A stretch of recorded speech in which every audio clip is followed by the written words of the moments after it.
Halo semua, pada video ini saya ingin menjawab pertanyaan dari beberapa pengunjung yang bertanya tentang lahir baru dan bahasa roh. Sebelum kita mulai, saya mau menjelaskan bahwa ayat-ayat yang saya bacakan adalah terjemahan dari Lai. Kata Allah yang ada di dalam Alkitab terjemahan Lai, artinya hanya dewa, dewata, nggak lebih nggak kurang. Contoh buktinya, bisa kita lihat di dalam Ulangan 4 ayat 28, tentang Allah buatan manusia dari batu dan kayu. Oke? Kita mulai aja ya.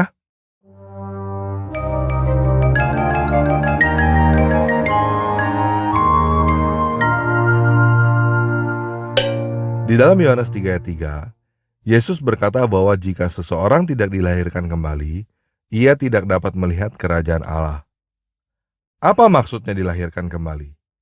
Apakah maksudnya reinkarnasi seperti yang dikatakan oleh kepercayaan lain? Yesus menjelaskan hal ini di dalam Yohanes 3 ayat 6-8. Di situ Yesus berkata bahwa jika seseorang tidak dilahirkan dari air dan roh, ia tidak dapat masuk ke dalam kerajaan Allah. Apa yang dilahirkan dari daging adalah daging, dan apa yang dilahirkan dari roh adalah roh. Janganlah kamu heran bahwa kamu harus dilahirkan kembali. Angin bertiup kemana dia mau, dan kamu mendengar bunyinya. Tetapi kamu tidak tahu dari mana dia datang, atau kemana dia pergi. Demikianlah halnya dengan tiap-tiap orang yang lahir dari roh. Jadi yang dimaksud Yesus dengan dilahirkan kembali, bukan reinkarnasi dalam arti daging kita dilahirkan kembali dari rahim ibu. Tetapi roh kita yang dilahirkan kembali oleh roh di dalam kehidupan yang sekarang ini. Bagaimana caranya dilahirkan kembali oleh roh? Jawabannya adalah baptis. Di dalam Matius 3 ayat 11, Markus 1 ayat 8, Yohanes 1 ayat 33, Yohanes Pembaptis menjelaskan bahwa dia membaptis dengan air sebagai tanda pertobatan. Tetapi Yesus membaptis dengan Roh Kudus. Apa itu Roh Kudus? Di dalam bahasa aslinya, Roh Kudus ditulis dengan kata pneumati agio. Pneumati adalah leluhur kata pneumatik yang dipakai sekarang.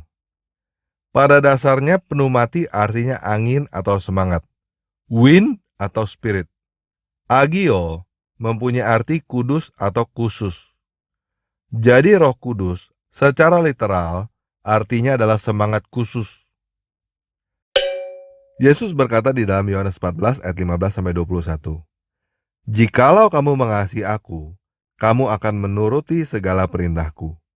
Aku akan meminta kepada Bapa, dan Ia akan memberikan kepadamu seorang penolong yang lain, supaya Ia menyertai kamu selama-lamanya, yaitu Roh kebenaran.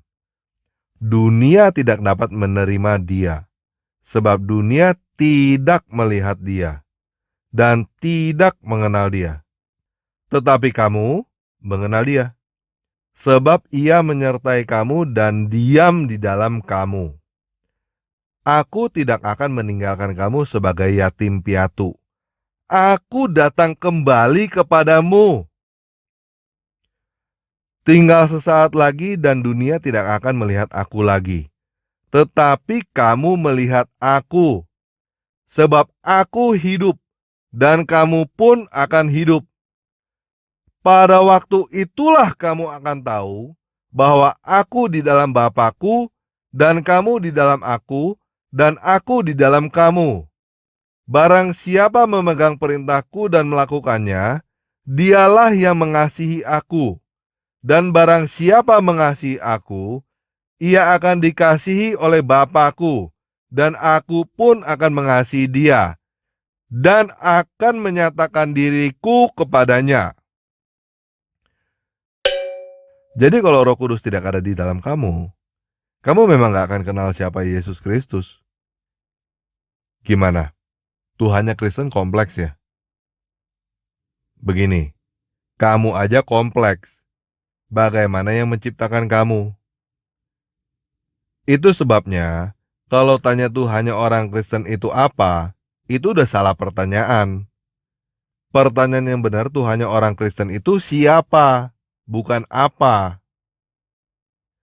Kamu belum tentu mengerti orang tua kamu yang ada di dunia, tetapi kamu bisa kenal orang tua kamu dengan pasti.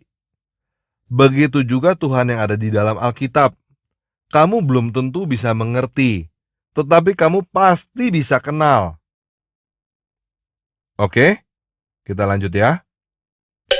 Sebelum Yesus bangkit dari kematian, ia berkata di dalam Yohanes 16 ayat 7, "Namun benar yang kukatakan ini kepadamu adalah lebih berguna bagi kamu jika aku pergi. Sebab jikalau aku tidak pergi, penghibur itu tidak akan datang kepadamu. Tetapi jikalau aku pergi, aku akan mengutus dia kepadamu." Sesudah Yesus bangkit dari kematian dan sebelum Yesus naik ke surga, dia berkata di dalam Kisah Para Rasul 1 ayat 5, "Sebab Yohanes membaptis dengan air, tetapi tidak lama lagi kamu akan dibaptis dengan Roh Kudus." Nah, sekarang kita baca peristiwa setelah Yesus naik ke surga di dalam Kisah Para Rasul 2 ayat 1-8. Ketika tiba hari Pentakosta, semua orang percaya berkumpul di satu tempat. Tiba-tiba, turunlah dari langit suatu bunyi seperti tiupan angin keras yang memenuhi seluruh rumah di mana mereka duduk. Dan tampaklah kepada mereka lidah-lidah seperti nyala api yang bertebaran dan hinggap pada mereka masing-masing. Maka penuhlah mereka dengan Roh Kudus. Lalu mereka mulai berkata-kata dalam bahasa-bahasa lain, seperti yang diberikan oleh Roh itu kepada mereka untuk mengatakannya. Waktu itu di Yerusalem diam orang-orang Yahudi yang saleh dari segala bangsa di bawah kolong langit. Ketika turun bunyi itu, berkerumunlah orang banyak. Mereka bingung karena mereka masing-masing mendengar rasul-rasul itu berkata-kata dalam bahasa mereka sendiri. Kisah Para Rasul 10 ayat 44-48. Ketika Petrus sedang berkata demikian, turunlah Roh Kudus ke atas semua orang yang mendengarkan pemberitaan itu. Dan semua orang percaya dari golongan bersunat yang menyertai Petrus tercengang-cengang karena melihat bahwa karunia Roh Kudus dicurahkan kepada bangsa-bangsa lain juga. Sebab mereka mendengar orang-orang itu berkata-kata dalam bahasa roh dan memuliakan Allah. Lalu kata Petrus, "Bolehkah orang mencegah untuk membaptis orang-orang ini dengan air, sedangkan mereka telah menerima Roh Kudus sama seperti kita?" Lalu ia menyuruh mereka dibaptis dalam nama Yesus Kristus. Kemudian mereka meminta Petrus supaya ia tinggal beberapa hari lagi bersama-sama dengan mereka. Kisah Para Rasul 19 ayat 5-6. Ketika mereka mendengar hal itu, mereka memberi diri mereka dibaptis dalam nama Tuhan Yesus. Dan ketika Paulus menumpangkan tangan ke atas mereka, turunlah Roh Kudus ke atas mereka. Dan mulailah mereka berkata-kata dalam bahasa roh dan bernubuat. Jadi pada waktu itu, pada waktu pertama kali Roh Kudus turun pada jemaat mula-mula, mereka berbicara dalam bahasa roh. Mereka berbicara dalam bahasa asing, sehingga orang-orang yang berbahasa asing bisa mengerti apa yang mereka katakan dan mereka bernubuat. Apakah hal ini baru terjadi pada zaman Perjanjian Baru? Enggak. 1 Samuel 10 ayat 10-13, hal seperti ini disebut dengan kepenuhan roh sehingga bernubuat. Dan apa yang terjadi pada Kisah Para Rasul sudah dinubuatkan di dalam Yoel 2 ayat 28-29. Kemudian daripada itu akan terjadi bahwa aku akan mencurahkan rohku ke atas semua manusia. Maka anak-anakmu laki-laki dan perempuan akan bernubuat. Orang-orangmu yang tua akan mendapat mimpi. Teruna-terunamu akan mendapat penglihatan-penglihatan. Juga ke atas hamba-hambamu laki-laki dan perempuan akan kucurahkan rohku pada hari-hari itu. Nah, bagaimana dengan bahasa roh yang terjadi pada beberapa gereja pada zaman ini? Apakah bahasa roh masih ada pada zaman ini? Sebab dikatakan di dalam 1 Korintus 13 ayat 8, kasih tidak berkesudahan, nubuat akan berakhir, Bahasa roh akan berhenti, pengetahuan akan lenyap. Nah, di situ dikatakan bahwa bahasa roh akan berhenti. Tetapi di situ juga dikatakan pengetahuan akan lenyap. Apakah pengetahuan sekarang sudah lenyap? Enggak kan? Karena 1 Korintus 13 ayat 8 bukan berbicara tentang global, tetapi berbicara tentang sesuatu yang pribadi. Suatu saat nanti kita tua, pengetahuan kita akan lenyap. Begitu juga dengan karunia-karunia yang lain. Tetapi kasih tidak berkesudahan, walaupun kita sudah tua. Kita lanjut ya. 1 Korintus 12 ayat 7-11. Tetapi kepada tiap-tiap orang dikaruniakan pernyataan roh untuk kepentingan bersama. Sebab kepada yang seorang, roh memberikan karunia untuk berkata-kata dengan hikmat. Dan kepada yang lain, roh yang sama memberikan karunia berkata-kata dengan pengetahuan. Kepada yang seorang, roh yang sama memberikan iman. Dan kepada yang lain, ia memberikan karunia untuk menyembuhkan. Kepada yang seorang, roh memberikan kuasa untuk mengadakan mujizat. Dan kepada yang lain, ia memberikan karunia untuk bernubuat. Dan kepada yang lain lagi, ia memberikan karunia untuk membedakan bermacam-macam roh. Kepada yang seorang, ia memberikan karunia untuk berkata-kata dengan bahasa roh. Dan kepada yang lain, ia memberikan karunia untuk menafsirkan bahasa roh itu. Tetapi semua ini dikerjakan oleh roh yang satu dan yang sama, yang memberikan karunia kepada tiap-tiap orang secara khusus, seperti yang dikehendakinya. Jadi, bahasa roh bukan satu-satunya tanda bahwa seseorang telah menerima Roh Kudus. Tidak selalu seseorang menerima Roh Kudus berbahasa roh. Kita lanjut ya. 1 Korintus 12 ayat 28-31. Dan Allah telah menetapkan beberapa orang dalam jemaat. Yang pertama sebagai rasul, kedua sebagai nabi, ketiga sebagai pengajar. Selanjutnya mereka yang mendapat karunia untuk mengadakan mujizat, untuk menyembuhkan, untuk melayani, untuk memimpin, dan untuk berkata-kata dalam bahasa roh. Adakah mereka semua rasul, atau nabi, atau pengajar? Adakah mereka semua mendapat karunia untuk mengadakan mujizat, atau untuk menyembuhkan, atau untuk berkata-kata dalam bahasa roh, atau untuk menafsirkan bahasa roh? Jadi, berusahalah untuk memperoleh karunia-karunia yang paling utama. Dan aku menunjukkan kepadamu jalan yang lebih utama lagi. 1 Korintus 14 ayat 1-28. Kejarlah kasih itu, dan usahakanlah dirimu memperoleh karunia-karunia roh, terutama karunia untuk bernubuat. Siapa yang berkata-kata dengan bahasa roh, tidak berkata-kata kepada manusia, tetapi kepada Allah. Sebab tidak ada seorang pun yang mengerti bahasanya. Oleh roh, ia mengucapkan hal-hal yang rahasia.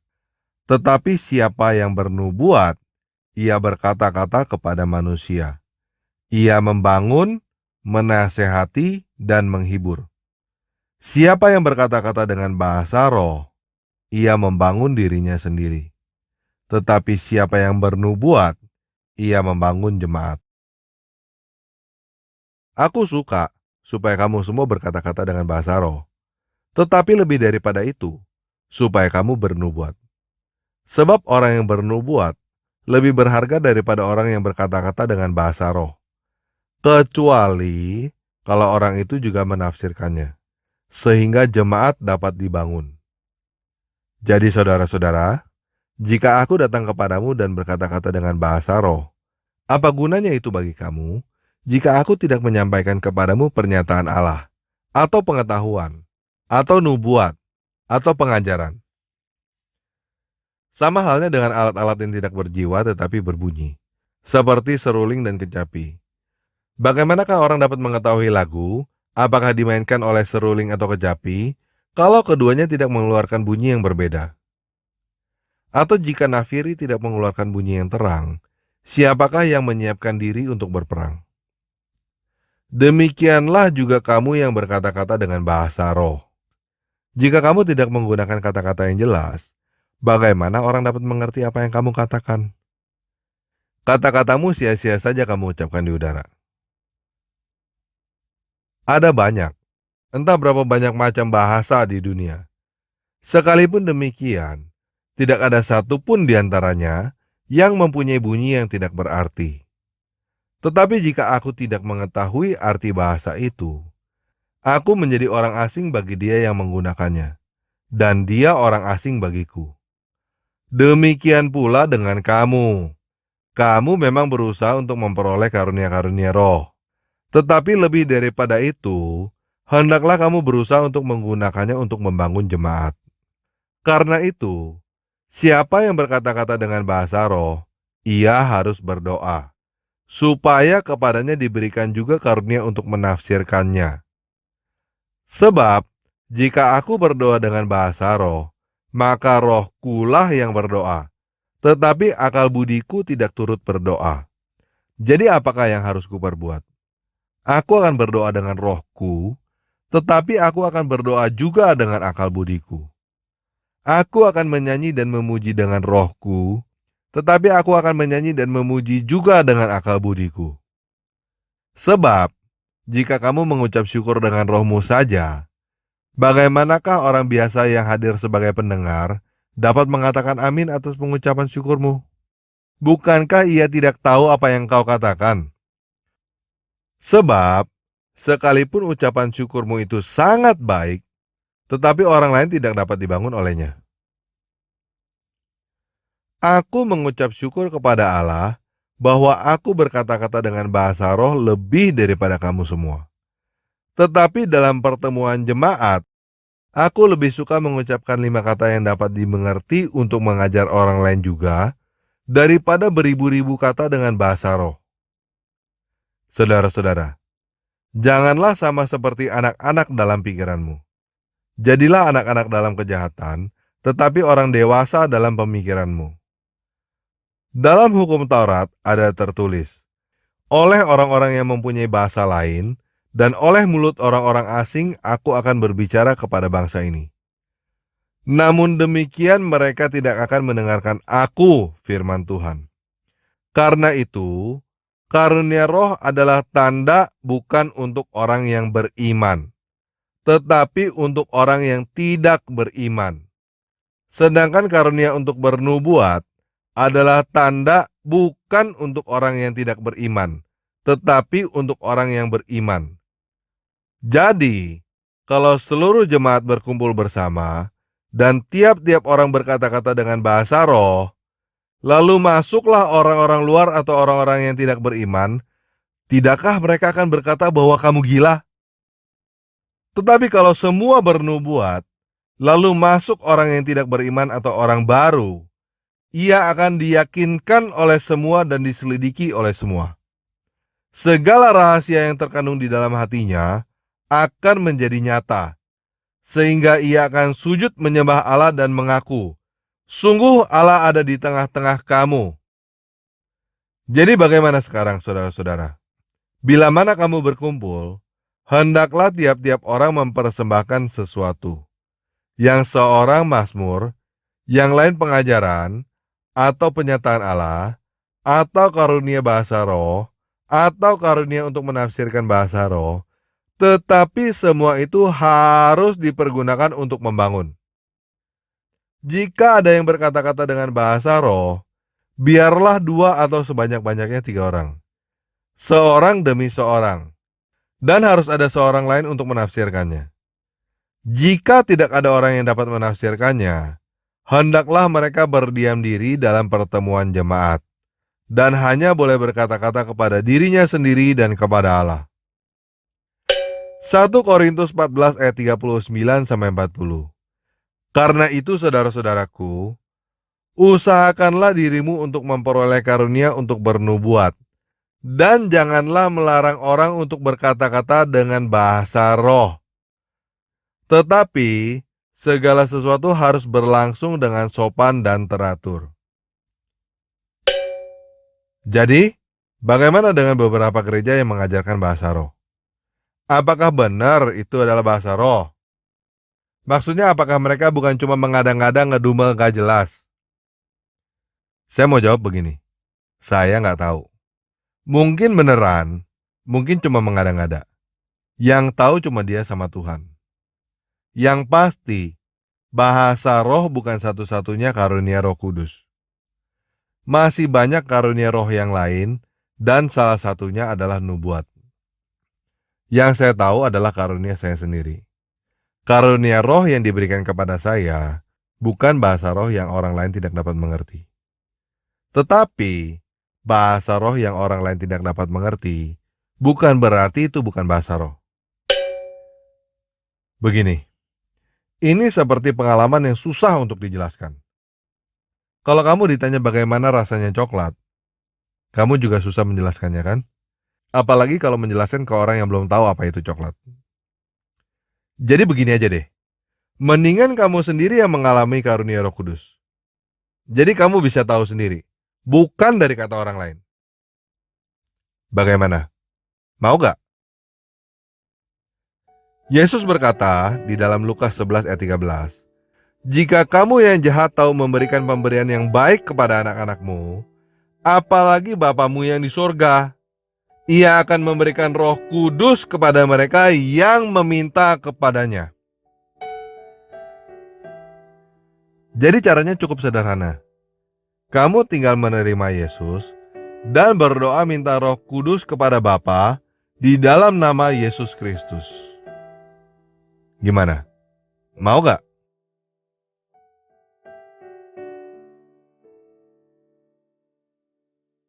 Kalau kamu mau, ikuti doa ini sekarang ya. Bapa, aku mau dilahirkan kembali di dalam roh. Oleh sebab itu aku meminta Roh Kudus di dalam nama Yesus Kristus. Amin. روح الله ندعوك أن تأتي في وسطنا تملأنا بالقوة